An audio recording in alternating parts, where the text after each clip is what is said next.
കർത്താവെ, അങ്ങ് മനുഷ്യനായി ജീവിച്ചിരുന്ന കാലത്ത് അനാഥരോടും വിധവകളോടും അനുകമ്പ കാട്ടിയല്ലോ. ഈശോയെ, ഭർത്താവിനെ അല്ലെങ്കിൽ ഭാര്യയെ നഷ്ടപ്പെട്ട് ഏകാന്തതയിൽ കഴിയുന്ന ഓരോ മക്കളെയും സമർപ്പിച്ച് പ്രാർത്ഥിക്കുന്നു. ഈശോയെ, അവർ കടന്നു പോകുന്ന മാനസിക സംഘർഷങ്ങളെ സമർപ്പിച്ച് പ്രാർത്ഥിക്കുന്നു. കർത്താവ്, പലരും എന്ന ഒറ്റപ്പെട്ട അവസ്ഥയിൽ മക്കളാലും പ്രിയപ്പെട്ടവരാലും ഒക്കെ ഉപേക്ഷിക്കപ്പെട്ട് കഴിയുന്നവരുണ്ട്. ഈശോയെ, അവരുടെ ജീവിതത്തിലേക്ക് ആശ്വാസമായിട്ട് നീ ഒന്ന് കടന്നു ചെല്ലണമേ. ജീവിത പങ്കാളിയെ നഷ്ടപ്പെട്ടുവെങ്കിലും മക്കൾക്ക് വേണ്ടി എല്ലാ സന്തോഷങ്ങളും മാറ്റിവെച്ച് ആഗ്രഹങ്ങളെല്ലാം ഉള്ളിലൊതുക്കിക്കൊണ്ട് പകലന്തിയോളം അധ്വാനിക്കുന്നവരാണ്. അവരെ കർത്താവെ തളർന്നു പോകാതെ ജീവിതത്തെ കൈപിടിച്ച് നടത്തണമേ. മറ്റുള്ളവരുടെ കുത്തുവാക്കുകളും അവഗണനകളും എല്ലാം ഉള്ളിലൊതുക്കിക്കൊണ്ട് മക്കൾക്ക് വേണ്ടി ജീവിക്കുന്നവരെ അങ്ങ് കാത്തു പരിപാലിക്കണമേ.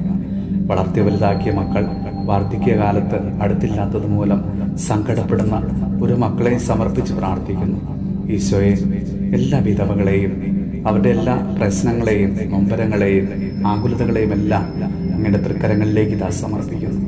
ഈശോയെ, അവരെ കൂടുതൽ സ്നേഹിക്കുവാനും ചേർത്ത് നിർത്തുവാനും കർത്താവെ എല്ലാ മക്കളെയും അവിടുന്ന് അനുഗ്രഹിക്കണമേ.